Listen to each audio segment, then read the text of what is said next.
देखिए दोस्तों, आज हम लोग जो है यहाँ पे पेट का एक पेपर हल करेंगे। जो पेट में सवाल आएंगे उस टॉपिक से सारे प्रश्न उठाए गए हैं, उनको हम लोग बारी बारी से हल करेंगे। जिसमें पहला क्वेश्चन आपका औसत से लिया गया है। यहाँ पे यह कह रहा है कि 9 संख्याओं का औसत 41 है। यदि पहली 5 संख्याओं का औसत 39 हो और अंतिम 5 संख्याओं का औसत 43 हो तो पाँचवीं संख्या बतानी है आपको। देखिए यहाँ पे है क्या कहने का अर्थ कि जैसे 9 संख्याएं हैं, 1 2 3 4 5 6 7 8 9। अब इन सभी का मान है 41 औसतन मान। तो सभी का मान 41 होगा तो इनका कुल मान अगर हम देखें तो ये हो जाएगा 9 की गुणा जब हम 41 से कर देंगे तो आपके पास में आ जाएगा 369। इनका कुल मान हो गया। अब यहाँ पे यह कह रहा है कि यदि पहली 5 संख्याओं का औसत 39 है तो ज़रा आप देखेंगे ध्यान से। तो अगर हम पहली 5 संख्याओं का औसत देखें तो यहाँ से अगर हम देखेंगे तो पहली 5 संख्याएं यहीं तक तो हुई और इनका औसत है 39। तो अगर हम इनका कुल मान देखें तो हम जाहिर सी बात है इनको 5 और 39 की गुणा कर देंगे, तब हमारे पास में इनका कुल मान आ जाएगा 195। अब इसके बाद कह रहा है कि जो आगे की संख्याएं हैं अंतिम 5, तो अंतिम 5 अगर हम यहाँ से गिनेंगे तो इनका औसत है आपके पास में कह रहा है 43। तो इनका अगर हम कुल मान देखें तो 5 गुणे 43 करेंगे तो आपके पास में आंसर आ जाएगा 215।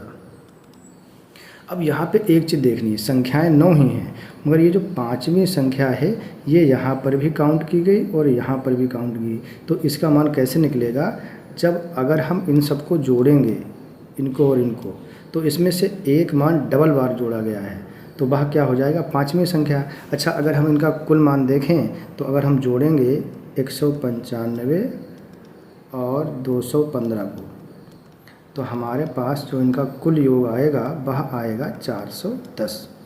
अब ये 410 है उन्हीं 9 संख्याओं का, मगर इसमें पाँचवीं संख्या ये 2 बार जुड़ गई है। तो अगर हम सही मान में से जो उनका वास्तविक मान था कुल, अगर वो घटा देंगे 410 में से, मतलब 369 अगर हम घटा दें तो हमको वह संख्या मिल जाएगी जो 2 बार जुड़ी है, तो उसका एक मान हमको मिल जाएगा और यहाँ पे घटाएंगे तो आपको आंसर मिलेगा 41। यहाँ पे आपका बी ऑप्शन सही हो जाएगा। चलिए अब चलते हैं आगे।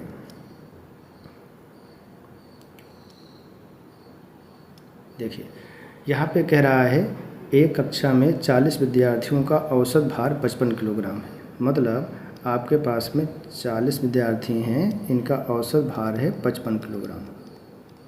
ठीक है, एक नया विद्यार्थी शामिल होता है। मान लो एक नया विद्यार्थी ये आ रहा है, इसके आने से औसत भार जो है वो 55.2 हो जाता है। मतलब यह जब शामिल होता है तो सबका मान कर देता है 55.2 अपने सहित। अच्छा एक बात बताइए, अगर यह एंट्री करेगा तो सबसे पहले जो है अपने आप को उतना करेगा जितना यह सबको करना चाहता है, तो इसका मान 55.2 तो पहले अपने पास में रखेगा। अब इनसे सबसे कहेगा कि हम भी इनको भी आपको 55.2 बनाना चाहते हैं, तो इन सभी के पास में देखो 55 किलोग्राम पहले से ही था, तो 0.2 किलोग्राम प्रत्येक इंसान को देना पड़ेगा, प्रत्येक विद्यार्थी को। यहाँ पे विद्यार्थी कितने हैं टोटल, 40। तो अगर हम गुणा करेंगे तो आपके पास में 8 किलोग्राम इन सभी 40 विद्यार्थियों को देगा। तो अगर हम 8 किलोग्राम यहाँ जोड़ दें, इस प्रकार से जोड़ते हैं, पॉइंट के नीचे पॉइंट लगाते हैं, तो 2 8 5 13 का 3 हासिल गया 1, मतलब आंसर आएगा 63.2। यहाँ पे नहीं है, आपका ये आंसर आना चाहिए 63.2। यह आपका आंसर हो जाएगा। आशा करते हैं आपको ये समझ में आएगा। अब हम लोग चलते हैं आगे क्वेश्चन की तरफ, देखेंगे। अब चलते हैं आगे क्वेश्चन की तरफ, वो देखते हैं। देखिए अगला क्वेश्चन आपका क्या कह रहा है, इस क्वेश्चन में हम लोग देखते हैं। देखिए इसमें कह रहा है कि कौन सी संख्या पूर्ण संख्या नहीं है। तो सबसे पहले हम लोग यह समझेंगे कि पूर्ण संख्या होती क्या है। देखिए एक होता है नंबर लाइन। तो नंबर लाइन क्या होता है, जैसे एक ये हमने बना लिया, एक नंबर लाइन बना लिया। इस नंबर लाइन पे अगर आप देखेंगे एक होता है, बीच में पॉइंट लगाते हैं 0, तो 0 से आगे बढ़ते हैं तो पॉजिटिव की सारी संख्याएं मिलती हैं। जितनी भी संख्याएं होंगी वो सभी पॉजिटिव वाली होंगी। और 0 से अगर हम पहले बढ़ेंगे तो सभी आपको नेगेटिव संख्या मिलेंगी।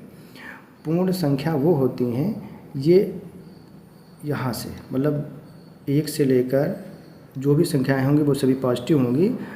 ये सभी कहलाती हैं आपकी इंटीजर, मतलब पॉजिटिव इंटीजर। और अगर इनमें हम 0 को भी शामिल कर लेते हैं तो ये यहाँ से सारी संख्याएं बन जाती हैं पूर्ण संख्या। तो पूर्ण संख्या क्या होंगी? 0, 1, 2, 3 और डॉट डॉट डॉट, मतलब ये सभी संख्याएं कहलाएंगी आपकी पूर्ण संख्याएं, पूर्ण संख्या। अब आप देखिए, अब यहाँ पे यह देखेंगे 0 पूर्ण संख्या है, -7 यह पूर्ण संख्या नहीं है। और आपसे यही पूछ रहा है कि निम्न में से पूर्ण संख्या कौन सी नहीं है। देखिए 12 भी पूर्ण संख्या है और 105 भी पूर्ण संख्या है। पूर्ण संख्या वो होती हैं जो पॉजिटिव के साथ में 0 को भी शामिल कर लिया जाता है। अब चलते हैं आगे। देखिए आगे कौन सा प्रश्न है। तो आगे का जो प्रश्न है वह आपसे कह रहा है कि 0 से लेकर 50 तक कुल कितनी पूर्ण संख्याएं हैं। अभी हमने बताया है भाई 1 से अगर हम लोग आगे बढ़ेंगे तो आपको पूर्ण संख्या मिल जाती हैं। तो 1 से लेकर 50 तक की पूर्ण संख्याएं कितनी हो गई? टोटल हो गई 50। मगर इसमें 0 भी शामिल करना है तो 0 एक और शामिल हो जाएगा, तो टोटल पूर्ण संख्याएं आपके पास में हो जाएंगी 51। और यहाँ आपका यह आंसर हो जाएगा। अब चलते हैं आगे सवाल पे। देखिए आपसे कह रहा है किसी वस्तु की कीमत 20% बढ़ाई गई और फिर 20% घटाई गई तो अंतिम कीमत प्रारंभिक कीमत से कितने % कम है। तो देखिए अगर आपके पास में हम कीमत मान लेते हैं पहले 100 थी, ठीक है। अब अगर हम इसमें पहले 20% बढ़ाएंगे तो हर एक चीज़ अपने आप में 100% होती है। तो अगर 20% बढ़ाएंगे तो ये अपने आप की 120% हो जाएगी।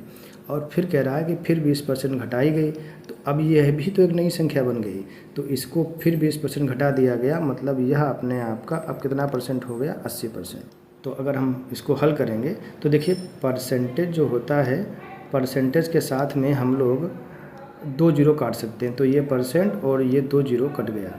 तो % और 2 जीरो जब कट जाएगा, देखिए परसेंटेज और 2 जीरो एक साथ काट सकते हैं। यहाँ पे ये % और ये 2 जीरो कट गए, तो 12 और 8 की गुणा करेंगे कितना आ जाएगा? 96। अच्छा संख्या आपने मानी कितनी थी पहले? 100। तो आप देखिए 100 में 4 की कमी हो गई और 100 में 4 की कमी है 100 पे हुई, तो ये 4% की कमी हो जाएगी।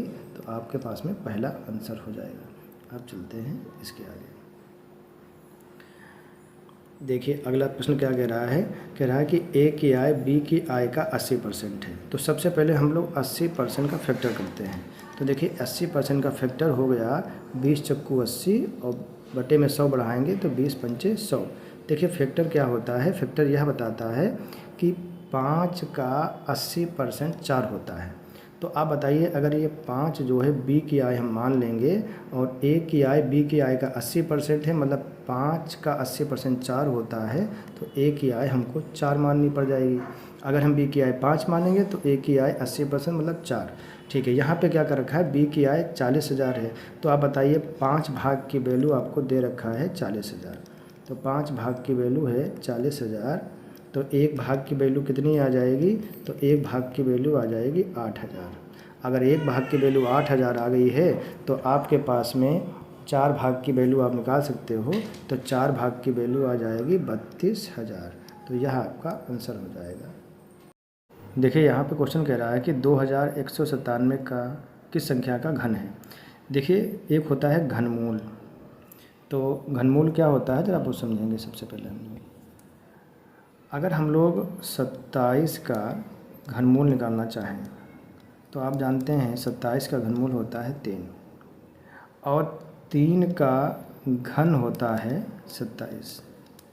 तो यहाँ पे यह कह रहा है कि किसकी घात 3 2197 होगा। यही इस प्रश्न का मतलब सलूशन होगा। अब आप देखिए अगर हम लोग 11 की पावर 3 करेंगे तो इकाई के अंक से इसको पहचानेंगे। 1 गुणा 1 गुणा 1 मतलब 1 आएगा, तो इसका मतलब 11 आंसर नहीं होगा। तो अगर हम लोग 13 का घन करेंगे तो यहाँ पे इकाई का अंक 3 है और 3 में अगर हम निकालना चाहें तो 3 तियाँ 9 और 9 तियाँ 27। तो इसका इकाई का अंक कितना आएगा? 7। और जबकि इसमें भी कितना दे रखा है? 7। तो यहाँ पे आंसर कितना होगा? 13। इस प्रकार से आप पहचान सकते हैं। और यहाँ पे देखिए 17 का भी एक बार हम चेक कर लेते हैं। तो 17 का अगर घन करना चाहें तो 7 गुणा 7 गुणा 7 करेंगे तो 7 सत्ती 49, 49 का इकाई का अंक 9 और 9 सत्ती 63 मतलब 3 आएगा, मतलब 17 भी ऑप्शन गलत हो जाएगा। इसी प्रकार से 21, तो ये भी आपका आंसर गलत हो जाएगा। तो हमारा सही आंसर कौन सा होगा? बी। इस प्रकार से आप देख सकते हैं। आगे देखेंगे, आगे क्वेश्चन क्या कह रहा है, यदि किसी संख्या का 40% बराबर 60% का 20%, तो वह संख्या कितनी है? तो मान लेते हैं वह संख्या x है, तो x का 40% बराबर 60 का 20%। देखिए का मतलब होता है गुना, गुना मतलब गुणा। तो आप देखिए परसेंट से वाला परसेंट कट गया, 20 करना 20, 20 दूना 40 और 2 इसको काट देगा 30 बार। तो हमारा आंसर कितना आ जाएगा? 30। आगे चलते हैं। यहाँ पे क्वेश्चन क्या कह रहा है आपसे, जरा वो देखेंगे। क्वेश्चन कह रहा है किसी संख्या का 30%, तो मान लेते हैं संख्या क्या है? x, तो x का 30% बराबर है 60 का 50%। जैसा कि हमने पिछले क्वेश्चन में पढ़ा है, तो देखिए परसेंट से परसेंट कट जाएगा, 30 करना 30, 30 दूना 60 और 50 दूना 100। तो आपके पास में आंसर आ जाएगा 100। इसमें पहला ऑप्शन आपका आंसर हो जाएगा। आगे बढ़ते हैं, देखेंगे आगे हम लोग क्वेश्चन देखेंगे इसमें किस प्रकार से। आगे का प्रश्न है आपका, लिखा है एक संख्या अपने वर्ग से 72 कम है। तो ये बहुत अच्छा क्वेश्चन है। एक संख्या मतलब x अपने वर्ग से 72 कम है, तो यह समीकरण बन जाएगी। अब यहाँ पे अगर हम लोग देखेंगे तो या तो आप डायरेक्ट मान पुट कर लो, तो अगर हम n 9 रखेंगे इसमें, तो 9 बराबर, इधर भी 9 आना चाहिए, तो 9 का स्क्वायर माइनस 72, 9 नमा 81, और 81 में से 72 जाएगा तो आपका कितना बचेगा? 9 बचेगा। तो यहाँ पे पहला ऑप्शन आपका आंसर हो जाएगा। अगला सवाल क्या कह रहा है,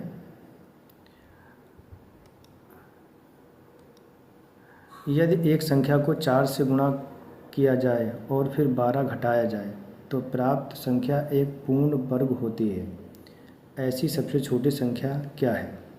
अब ज़रा यहाँ पे देख लेंगे, इसको हम ऑप्शन से भी कर सकते हैं और देखा जाए तो ऑप्शन से करना ज़्यादा बेटर रहेगा। यदि एक संख्या को 4 से गुणा किया जाए तो पहला उठाते हैं, 7 चौको 28, ठीक है, उसमें से 12 घटाया जाए तो 12 घटाएंगे तो आपके पास में 16 बचेगा, जो कि एक पूर्ण वर्ग है, किसका है? 4 का। तो ये 7 आंसर हमारा सही होना चाहिए। चलिए ऑप्शन और भी चेक कर लेते हैं। कह रहा है कि हम मान लो 5 उठाते, 4 से गुणा करते, अब इसमें से 12 घटाते, तो आप देखिए क्या ये पूर्ण वर्ग होता? नहीं, ठीक है। यहाँ पर भी चेक कर लो आप, 9 को 4 से गुणा कराते तो 36 आता, उसमें से 12 घटाते तो आपके पास 24 बचता, तो ये भी पूर्ण वर्ग नहीं है। 10 को 4 से गुणा करता है 40 आता, 40 में से 12 घटाते तो आपके पास में 28 बचता, 28 भी पूर्ण वर्ग नहीं है। तो इसका मतलब हमारा कौन सा आंसर होगा? 7। हमने पूरे चेक किए हैं, आपको पूरे चेक करने की ज़रूरत नहीं है, आप सीधे यहाँ पे टिक लगा के आगे बढ़ेंगे। आगे देखते हैं, एक संख्या का 60% दूसरी संख्या का 75% है। यदि दूसरी संख्या 160 हो तो पहली संख्या क्या है? अब देखिए एक संख्या, मान लो संख्या क्या है? a, एक संख्या का 60% दूसरी संख्या, और दूसरी संख्या आपको दे रखा है कितनी है? 160 का 75% है। तो हमने ये आप लिख लिया। इसमें देखो परसेंट से परसेंट कट गया, 0 से 0 कट गया, 2 से काट देंगे, 2 3 6, 2 8 16, 3 से काटेंगे ये, 3 दूना 6, 3 5 15 और 25 8 200। तो आपके पास में आंसर कितना आ जाएगा? 200। आगे बढ़ते हैं, देखिए क्वेश्चन है आपका यहाँ पे, ए की आय बी से 20% कम है तो बी की आय ए से कितने % अधिक है? तो यहाँ पे सबसे पहले आप 20% का फैक्टर करोगे, तो 20% का फैक्टर हो जाएगा 1/5। ये हमको बताता क्या है? यह ये बताता है कि 5 का 20% 1 होता है। तो अगर हम b की आय 5 मान लें तो a की आय जो है वो b से 20% कम है, तो 5 से का 20% कितना होता है? 1। तो a की आय 1 कम होगी तो a की आय कितनी होगी? 4, और b की आय यहाँ पे कितनी हो जाएगी? माना आपने 5। अब क्वेश्चन क्या कह रहा है? b की आय a से कितने % अधिक है? तो b की आय अधिक कितनी है? 1। किससे?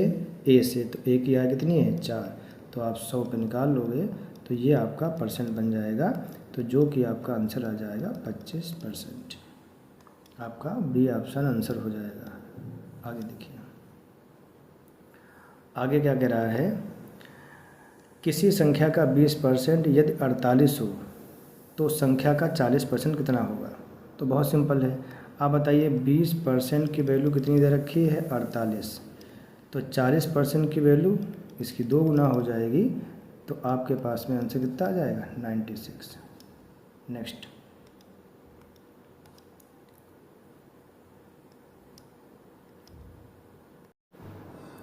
देखिए आपकी परीक्षा में कुछ भिन्न से वितत भिन्न के सवाल आ जाते हैं, जैसे इस टाइप के, जैसे इस टाइप से लिखे होंगे प्रश्न, 1 + 1/1 + 1/1 + 1 + 1/4। अब जैसे इस भिन्न को सॉल्व करना होगा, तो इस भिन्न को आप एक शॉर्टकट में सॉल्व कर सकते हैं। कैसे, ज़रा देखेंगे। जैसे इस प्रश्न को हम लोग शॉर्टकट में करेंगे, जैसे यहाँ पे लिखा है 1/4, तो इसका 1 पहले लिखेंगे, 4 बाद में।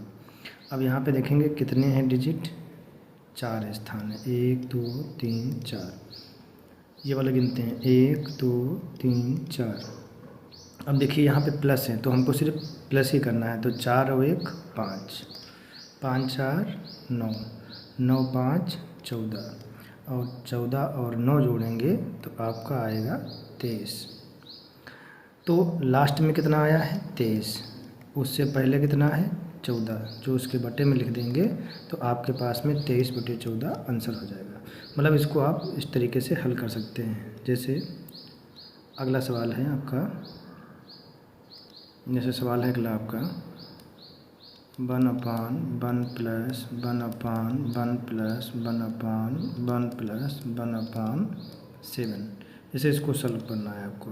तो यहाँ पे देखेंगे 1/7 है, तो इसका 1 पहले 7 बाद में। यहाँ पे देखेंगे डिजिट कितनी है 3, तो 1 2 3। अब यहाँ पे सारे प्लस हैं तो प्लस करेंगे, 7 और 1 8, 8 7 15, और 15 और 8 23, तो आपका आंसर आ जाएगा 23/15। इस प्रकार से आप इन ऐसे प्रश्नों को आसानी से हल कर सकते हैं। जैसे और कैसे सवाल आ जाएंगे आपके पेपर में, ज़रा वो देखते हैं।